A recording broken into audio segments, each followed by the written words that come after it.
Welcome to the Wolf Power Club, the weekly podcast where we discuss energy, industry and politics. I'm your host Alex. I've sold and bought a few companies and also I've sold billions of litres. Join me on this journey to net zero. Download on Apple Podcasts.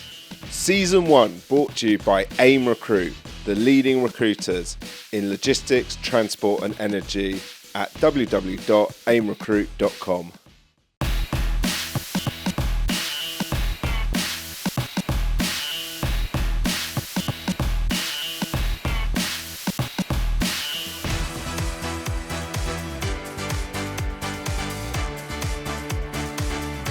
Ladies and gentlemen, welcome to the number 1 on Apple Podcasts for energy, Wolf Power Club.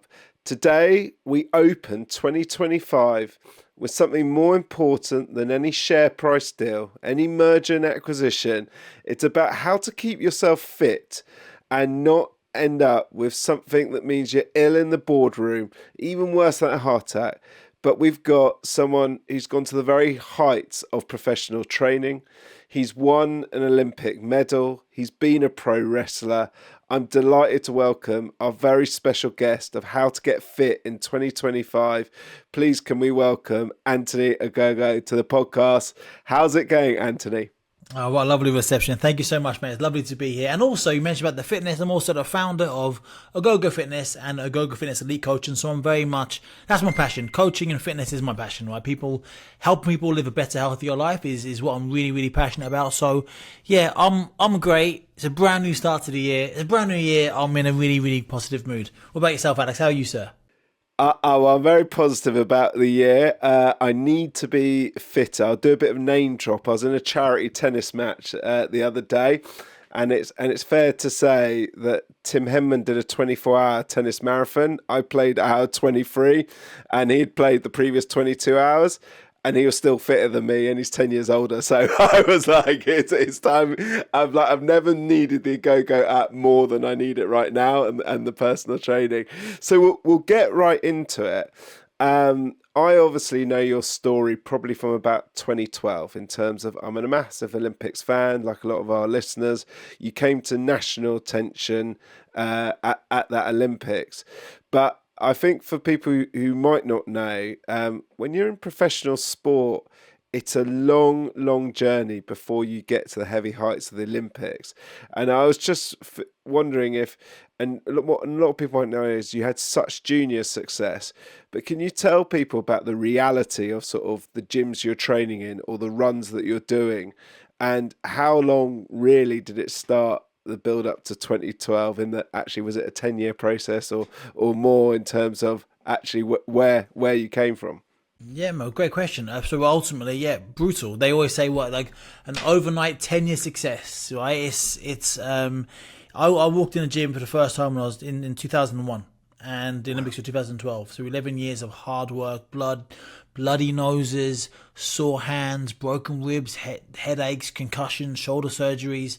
The lot. It's extremely hard, and people see in the Olympic Games, believe it or not, they last for 2.5 weeks. I was an Olympic boxer for 2.5 weeks, right? And it all culminates in that special celebration of sport and around the world. But goodness me, so much goes into it. I couldn't even, I know we want to be quite tight and impactful today with all we were talking about. So, I don't want to kind of go down too much of a tangent, but this is the thing what people don't know about me. I've done amazing stuff at the Olympic Games and in my career. However, my mum had a brain aneurysm 5 weeks before the Olympic Games.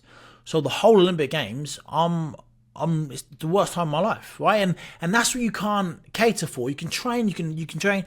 I had a dislocated shoulder, which came out in the qualifier a few months before the Olympics. I had a broken rib, I had tears in both my Achilles tendons that both snapped when I turned professional a few years later. I was a bandaged up, broken soldier going to the Olympic Games, and worse, my mum was in the hospital, and I thought she was going to die. I never thought she was going to see her. I was going to see her again, and she's my hero. I'm still mummy's boy now, and I lived at home at the time. And what you can't cater for, the reason why Olympics is so special, anything other than Olympics, I pull out. I'm home with my family. I'm by her bedside. But Olympics come around once every 4 years. They come around in London once every 100 years. I couldn't not do it, obviously, but what I'm saying is you go through the 11 years of turmoil, and that's what it was. It was turmoil, right? You mentioned the gyms. I trained in Russia, trained in Cuba, trained in America, the most brutal places in the world. I've been trained and getting beaten up in by. When I was 12, I used to spar a man called Danny Morse. Danny Morse was a 29-year-old police officer in my little gym on Lower Staff. I was 12 years old. I was quite big for 12, but still I was a kid. Danny Morse used to punch me from pillar to post, and he was a grown man. He was a copper, and my coach said to me he knew I was going to be good because one day I took a hiding, and I really shouldn't have been allowed to get hit that much by a grown man. And he knew I was going to be good because I came back the next day and said, right, let's do it again. Let's do it again. Oh, wow. And that was my mentality. And eventually, when I was like 14 years old, I was the best person in the gym. So when I was 14, I was already the big tough guy. I couldn't get sparring. I had to go a long way to get sparring. But yeah, boxing's hard. Sport is hard. Boxing is brutal. However, I've learned so many life lessons in my boxing career that's held me in great stead throughout the rest of my life. Firstly, my wrestling career, and now my fitness stuff, helping hundreds of people around the world on my app, thousands actually, and also on my online PT stuff. I'm working one-to-one with people. I'm really making a big difference in the world. Fuel your weekly knowledge with the Wolf Power Club podcast. Subscribe now.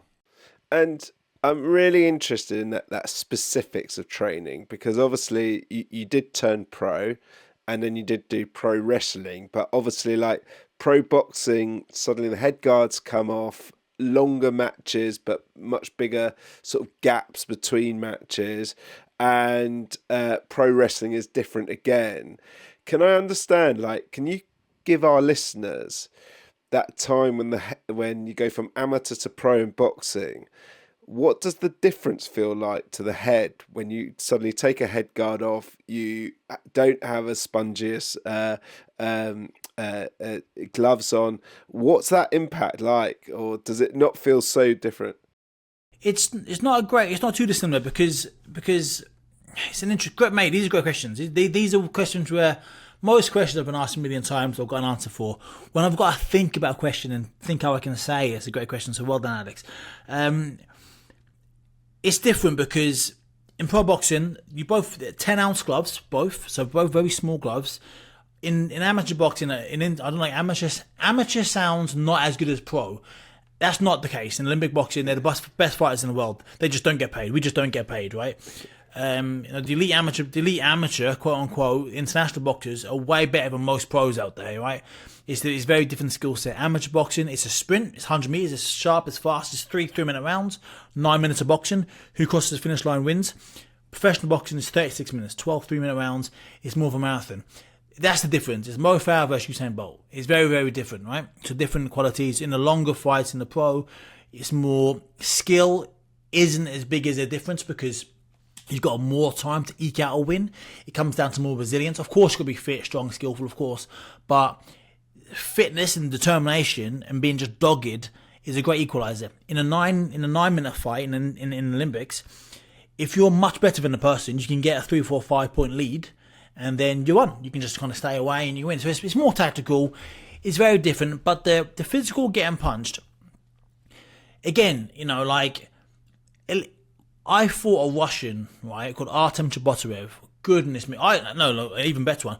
I fought a guy called Ivan Krytov at Olympic Games. He's a world champion, hadn't lost a fight in 2 years. He knocked out everyone. A knockout merchant. And when I say knock out everyone, he knocked out everyone at world championships. The best boxers in the world. Europeans, the best boxers. He didn't knock out, you go on YouTube and watch, I'm not knocking the guy, but Anthony Joshua knockouts. His first 20 fights, his first 15 fights, they were rubbish. He fought taxi drivers and bin men and road sweepers. In the Olympic Games, you find the best boxers in the world. And then obviously in pro boxing, you get to the top, you fight the Klitschko's and the good people. But on the way up, you don't. So it's funny because international, and I never got that elite level in pro boxing because I'm blind in my left eye now. We might touch upon it, but I was forced to retire from boxing, had a really bad severe eye injury, hence I now do pro wrestling, which is performance, right? It's very tough, but very performative driven. So with the professional boxing, I never got to the elite level in pro boxing because of my injuries kept failing me. My shoulder came out, my Achilles were snapped, as I mentioned. However, the elite level in international boxing, Olympic Games, Europeans, World Championships, goodness me, they are better fighters than everyone in the pros until maybe about European level, maybe even better than that. So it's like, it's you're fighting guys. The gloves. So I mentioned about the gloves, both 10-ounce gloves, but in amateur boxing and international boxing, the padding's more on the knuckle. In pro boxing, it's more on the wrist. If you can't see me, I'm kind of gesturing where the weight is in the gloves. So punches hurt more in the pros, of course. The head guard doesn't do a great deal because sometimes when you have a tight head guard, firstly, at the top competitions, you wear the same head guard as the person before. So you put on a sweaty head guard. Some Azerbaijani's been wearing a head guard and it's all sweaty and horrible.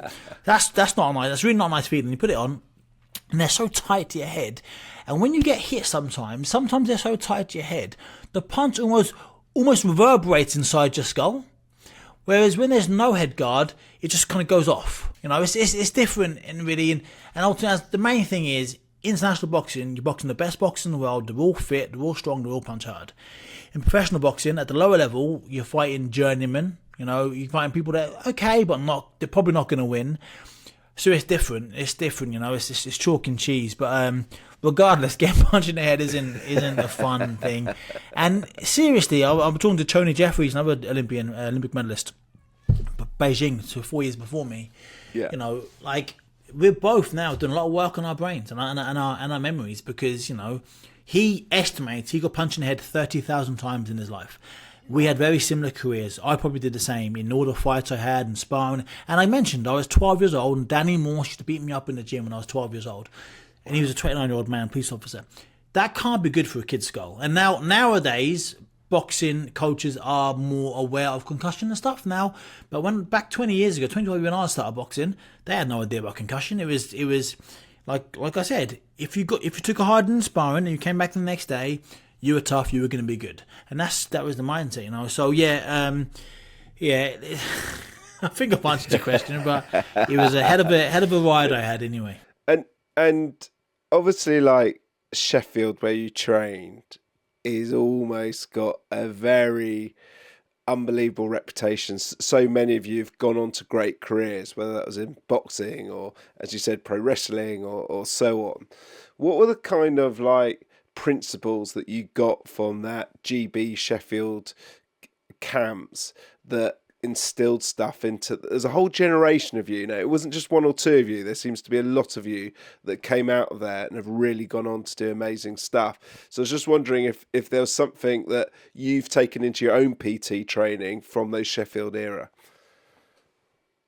No, because it was different. However, because you've asked me two different questions there, I haven't taken anything on because ultimately, of course I would have, because I'd have been.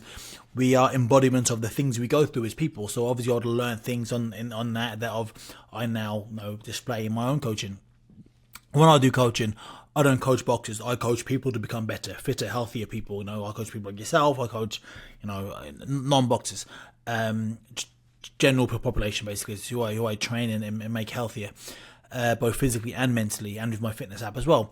But the thing I think which separated Team GB from when I was in it and from generations before was the competition. Now, on the squad, we had 3 people at each weight on the podium squad, on the top squad. Now, we had 3 to 5 people on the juniors, not on the development squad. A lot of them were juniors. A lot of them weren't. Obviously, juniors become seniors, So, it was a competition. I knew I had to be on it. Every single sparring session, I had to be on it. Every single tournament I was sent to, I had to come back with a medal. Because if I didn't, then Callum Smith might, when Frank Buglioni might, when Anthony Fowler might. So the competition was rife, and some people can wilt under competition, under pressure, but I thrive in it. Whether I'm playing a game of darts with my missus, or whether I'm boxing, I thrive when it's competition, So I think that was to answer your first part of that question, that was the thing that separated, us to previous generations, just the sheer competition. Because before that, there was one person each weight category, because there wasn't much funding on the squad, and they were going to go to every tournament. So where was that desire to get better? Because they had nobody snapped at their heels. Whereas when I was there, there's people snapping, and I don't want to get caught up. And that leads nicely to almost the competition for a lot of our audience is time. rather than like someone else getting team, it's time, in that they're running a big business or they're doing big deals, or the family. And it's almost like fitness is the thing that gets put to side. But if you don't keep fit, then you can't do all the things you're doing. And I was just Yeah. wondering, the starting point for those people with huge workloads, and similar to yourself, you do work all over the world, you're constantly traveling. How do you therefore make sure, and congratulations, by the way, I know fatherhood has come in the last year or so, is how do you keep time for fitness? Because it sometimes seems the thing that people delete, but actually it's the thing they need to keep in. Listen, I learned this. As I mentioned, I'm 78% blind in my left eye. I was forced to retire from boxing in my last fight, 2016, and I slipped into a deep, dark depression. I had to work my way out to get to where I am now, and I'm in a very good place in my life now. I'm very happy father and very successful in everything I do. And I learned during my eye situation that our health is our wealth. Right? I earn good money doing boxing. I've been blessed to do some amazing things, but ultimately, when you're not healthy, you have nothing. You show me a man who's on his. You show me a 55-year-old man who's on his deathbed with £50 million in the bank. I guarantee he'd swap every penny he has to go back and do it again. So ultimately, I'm getting tingles saying this. Literally, if you can see, I'm literally getting tingles. Can you see that? Oh wow, yeah, I can see. Goosebumps. Getting goosebumps.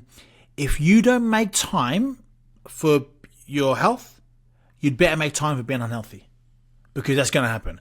And how do you do it? You get a coach. And I'm not plugging myself here because I'm really busy and I don't work with a lot of people, because when I work with people, I give them myself. When I work with people, my online personal coaches, clients, I give them all of myself. So I don't work with a lot of people. I'd rather have amazing results with a handful of people than okay-ish results with lots of people. However, you need to get a coach. You get a coach to keep you accountable.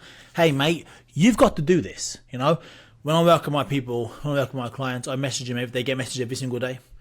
When I work with people as well, so the difference between me and a lot of coaches, I'm big on mindset. I'm big on I call it mental fitness, because ultimately, I'll take a quick analogy.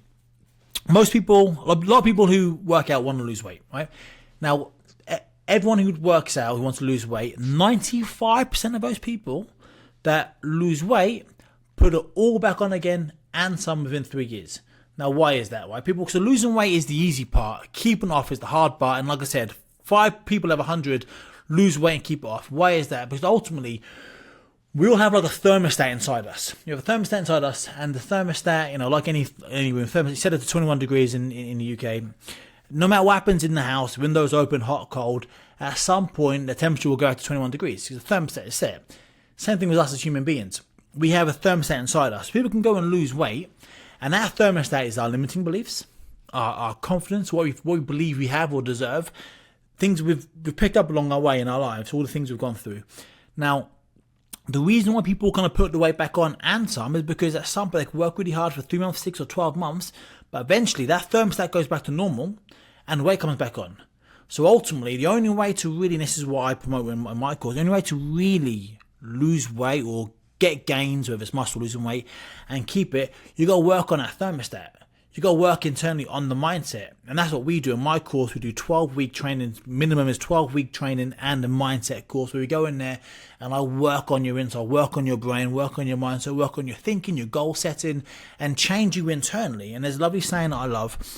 You can, to answer your question, you can change everything outwardly. You can change your car, your clothes, your house, your haircut, your missus. But if nothing inside changes, nothing changes. You'll end up back, you've got to change inside. And ultimately, that's what I do. So what I would say, whether it's myself or somebody else, get yourself a coach, and listen to your coach, and work hard. And because if you don't believe in it, if you don't, and you mentioned how do you do it, if you don't carve out time, and the thing is, there's a misconception. People think you got to do 1.5 sessions. You haven't. 20, 30 minutes. As long as you know what you're doing with the right person, you can be efficient in that time, because nobody's got the time to work out 1.5 every single day. Not even athletes have. But if you don't carve out some time, then you're going to be unhealthy down the road at some point, and then you're going to regret it.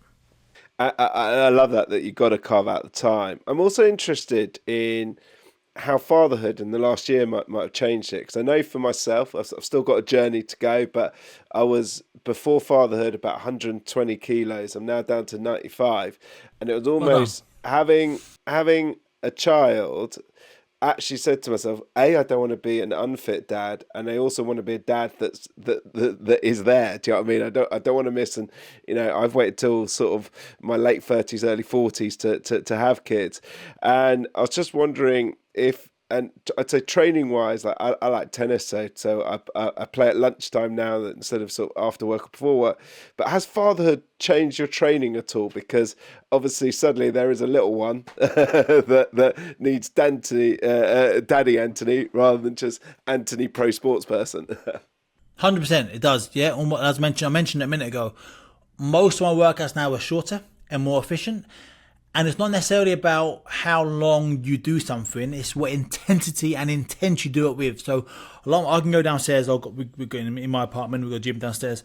I'll go downstairs and do a 25-minute workout and get a great workout and get more from it than I would back in the day doing an hour and a half workout when I'm standing in the mirror, kind of look at myself or whatever, having a chat with somebody. It's all about intent, and like yourself, man, I waited to the back end of my 30s before having kids. And I'm not, and this is where we need to change our mindsets, right? The mindset stuff I was mentioning a minute ago. I'm not just thinking about being a great dad. Like, I'm thinking about rolling around on the floor with my grandkids, right? Yeah. And if I was 35 when I had my baby, if she's 35, I'm going to be 70 before I see a grandchild. And when that grandchild is 8, like, I want to take him football training or her ballet training or vice versa. I want to be involved. So I'm not, and you can't wait until you're 75 to train for when you're 80. It starts now, and that time thing is huge. And like, there's some things, family and ourselves are the most important things we have, because if you can't pour from an empty cup, you're a parent and I'm a parent. If I'm empty, I can't give to my partner or my child. You have to give to yourself as well as other people, and and people, we work so hard at our jobs and we sacrifice our lives, and ultimately, if we got sick or whatever, they'd replace you. Who's not going to replace you? You can't replace yourself, your family can't. So that's where you put your attention, what is irreplaceable, and ultimately yourself. You've got to be fit and healthy to do a good job at work and to be a good partner to your missus or your husband or whatever, or a good father to your kids. So yeah, I'm really glad we chat. Fitness is really, really important, and I've got a few tips that I want to share with people to make the best of themselves. Okay, one tip I'd be interested in is nutrition, but just before we go on to nutrition, I know we've got a joint Olympic legend that really we enjoyed was Linford Christie. I remember 92 still. Last year I was very fortunate to meet Linford, and what I loved is he's still absolutely ripped. Like, I get the impression that Linford could still run, maybe not sub 10, but pretty much 10 dead if he wanted to. Yeah, and he's in his 60s now. And I was just wondering, therefore, like, he's obviously been good on his nutrition as well as his training. What nutrition tips would you give people for 2025 so that they can be ripped like Linford later on? Yeah, but right, and I'm not because listen, Linford, genetic freak, right? Unbelievable. However, genetically, he's one of those people, and I know loads of people like this, right? I don't know if he's Caribbean or African descent, but I've got a few friends. My dad was Nigerian, so I've got a bit of family, not distant Nigerian, and I've got some family in the UK, Nigerian family, that have never seen the inside of a gym, but they're shredded, right? And some of it is just genetics. Now, unfortunately, I've got my English side where I look at a donut and put on a kilo. Right? So no super eagles there. Yeah, no, very much the donut go. Yeah, exactly. So. But yeah, so however, nutrition, again, it's tips for nutrition. Great question, and I want to answer succinctly, and it's going to be difficult because it's a bit of a mindful nutrition. Figure out what your total daily energy expenditure is. There's tools online you can do that. TDEE, you can do that online. Figure out what you should be, how much you should be consuming, because people don't really understand. And training somebody recently, lovely lady, she goes, I don't want to track my calories. I went, well, you're not going to welcome me then. Sorry, you're not because I've got a 100% record in helping people lose weight and get their weight off. She went, well, I just don't like doing it. I said, well, we can't welcome each other again. I'm sorry, we can't. She went, well, why? I said, because it's like I said to her, it's like being in Newcastle, right, and saying, I want to get to London, but there's no signs anywhere. You have no idea. You have no idea where you're going. You have no idea. No compass. You have no idea. Same thing with, you have to understand. Hey, I need about 2,000 calories a day, right? And so you need to know what you're consuming. And ultimately, how really simple tip I can say is, for people to understand this, it's quite simple really. So 3,500 calories equates to 1 pound in body fat. So over the course of a week, let's say I need 3,000 calories to maintain my weight. If I have 2,500 calories a day, at the end of a week, so 500 calories less times 7 is 3,500 calories. If I consume 3,500 calories less in 1 week, I'll lose 1 pound of body fat. So it's a slow process. Now, if you have 1,000 calories less, now it's 2 pounds of body fat, and so on and so forth. It's almost a kilo, so on and so forth. So ultimately, slow and steady wins the race in this one. That's why it's great. I mean, you've lost, 25 kilo? That's amazing. Yeah. Well done. Keep up. Ultimately, really simple.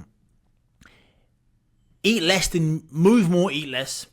Walk a lot. Try to walk. And obviously, when I'm in the US now, when I'm in London, something I always did, just because I enjoyed it anyway, I'd always get off 1 or 2 stops before my tube station and walk.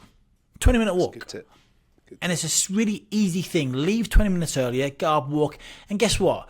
You might walk past a nice coffee shop you might like. You might meet somebody you don't know you're going to meet.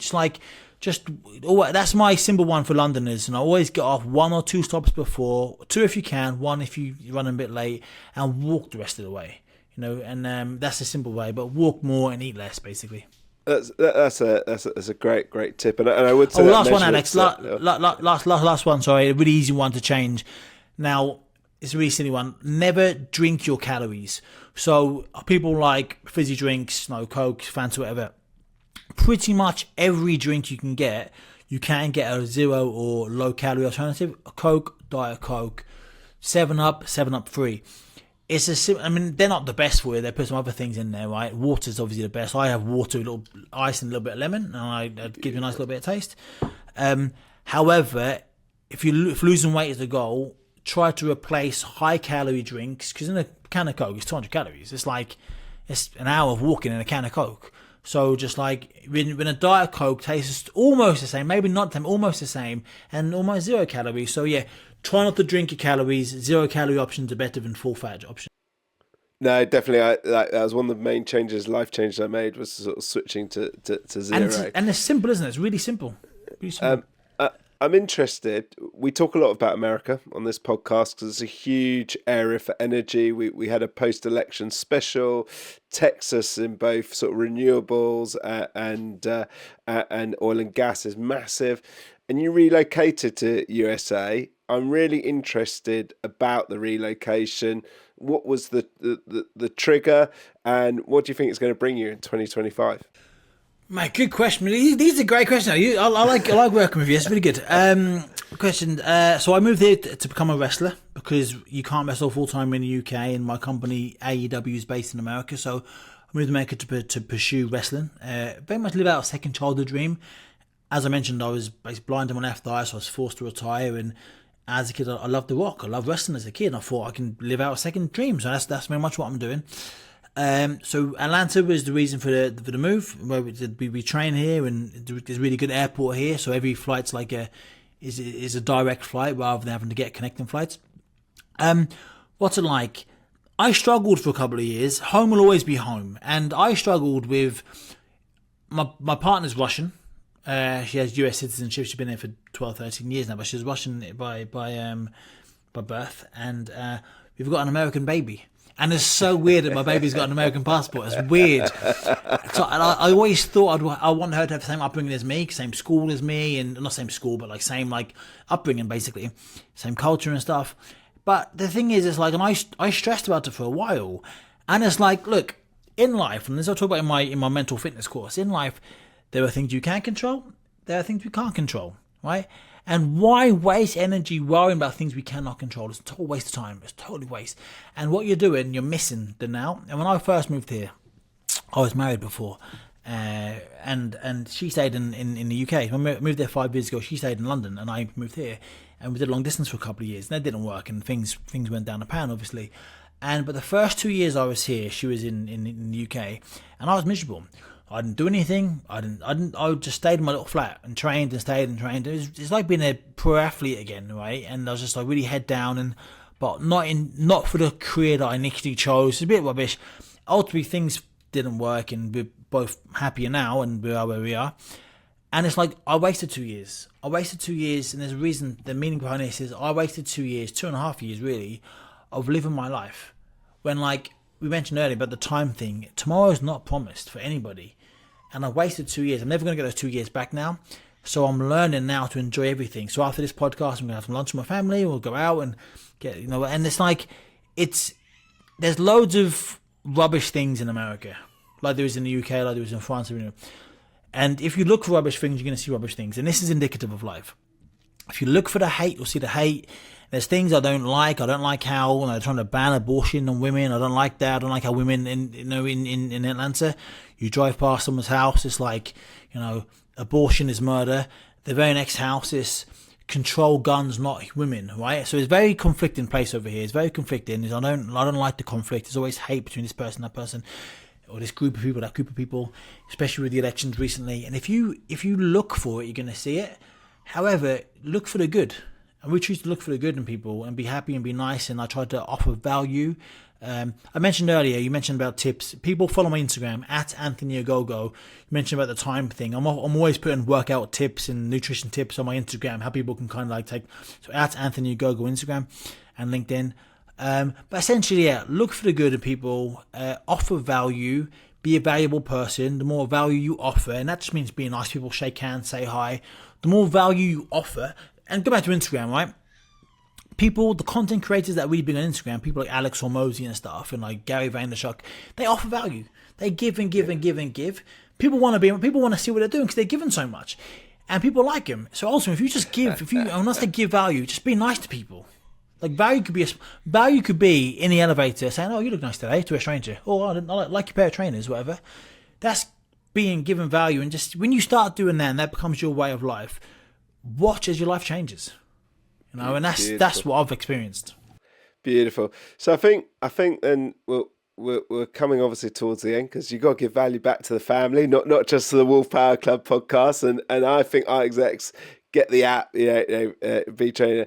I guess from a business side of view, how big do you think this year can go for you? Because you've got all the makings there. You're a wonderful motivator. You've got the career to back it up. I can tell all our listeners here who maybe not watching it on the YouTube, but on the podcast, Anthony has got guns that all of us board execs would be very jealous of. But how big can the business go, do you think? Because I think what I do love about America, seeing the good, is almost ambition is unlimited in the States. And I feel that you're in the right place to grow your empire. Thank you so much, Alex. One thing I'll say about that actually is, and I mean this in the nicest possible way, and I don't mean to be condescending saying this, and I hope people can hear what I'm saying when I say this. In the UK, in my community, in my network, I know, other than people in professional sport, I know not many people that earn over 100 grand a year.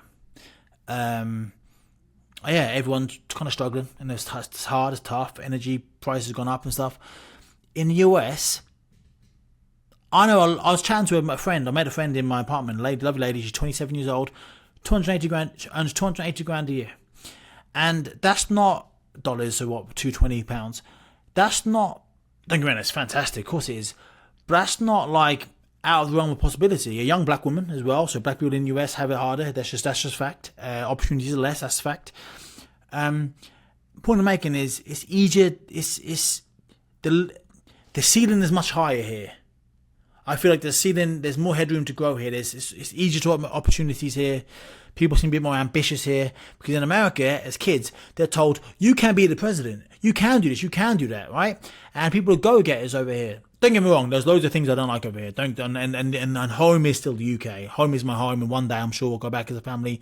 However, I like certain things about that. I like that. Whereas in the UK, it's like, you know, it's no, you earn 40 grand a year. Oh, well done. Stick at that. No, don't leave that job. It's like slightly different. So, answer to your question, where can this go? That's my mentality anyway. I want to do two things. I want to change people's lives. I'm working with a guy now who's 28 stone. He said to me, can I work out? I said, of course you can. He went, yeah, but I'm really big. I said, how big? He said, I'm 28 stone. I went, okay, well, let's do it. He dropped 20 pounds in 2 weeks. He's down like 14, 15 kilos now in a month. Why? Because he wants to be better. And ultimately, he didn't think he could work out because people his entire life called him fat, called him rubbish, lazy, whatever. That's what that internal belief. He had that internal limiting belief. And I've gone in there and through exercise and through mindset stuff, I've released that. Now he's smashing it, doing really, really, really well, losing weight by the day, and he's a stud. and so I want to help people. I want to serve people, and I believe is saying, a friend of mine said it to me years ago, it didn't really connect, but it hits now. He said, if you help people get what they want, then you can get anything you want.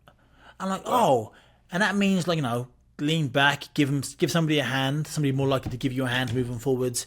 Ultimately, if I believe in what I do, which I do, and if I believe in helping people and training people to become better, then if I believe in that, then that's only going to grow my empire, as you mentioned. Get more clients and more people. I can have a bigger impact on the world.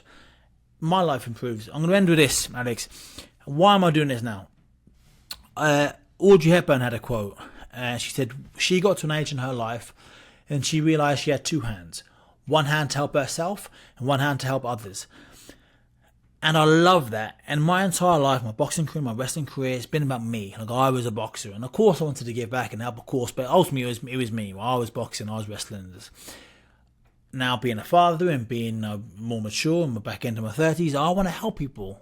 I've got one hand to carry on doing things for me, but I've got a hand to help others. And that's where I'm at now. Really, yeah, that's where I'm at. So how big can it go?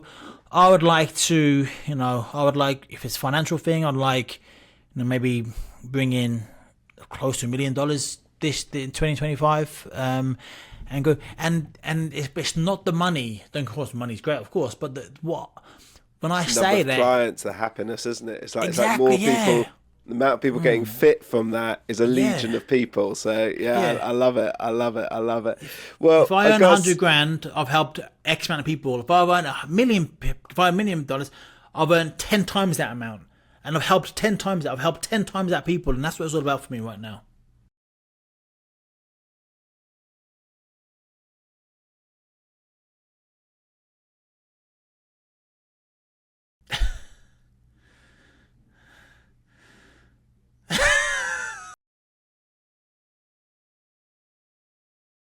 An amazing guest today, guys. In all the show notes, we'll put all the links to Anthony's personal training app and ways that you can book him if you're in the States. But I've got to say, Anthony, or in the UK as well, like UK, like an online coach. So I'm gonna take most of my clients UK actually, mostly, yeah. Beautiful. So if you want to be as good as a professional wrestler, as an Olympic boxer, or just a great dad, follow the Anthony way. Anthony, thank you very much for your time today. This has been Wolf Power Club, guys. Enjoy and listen.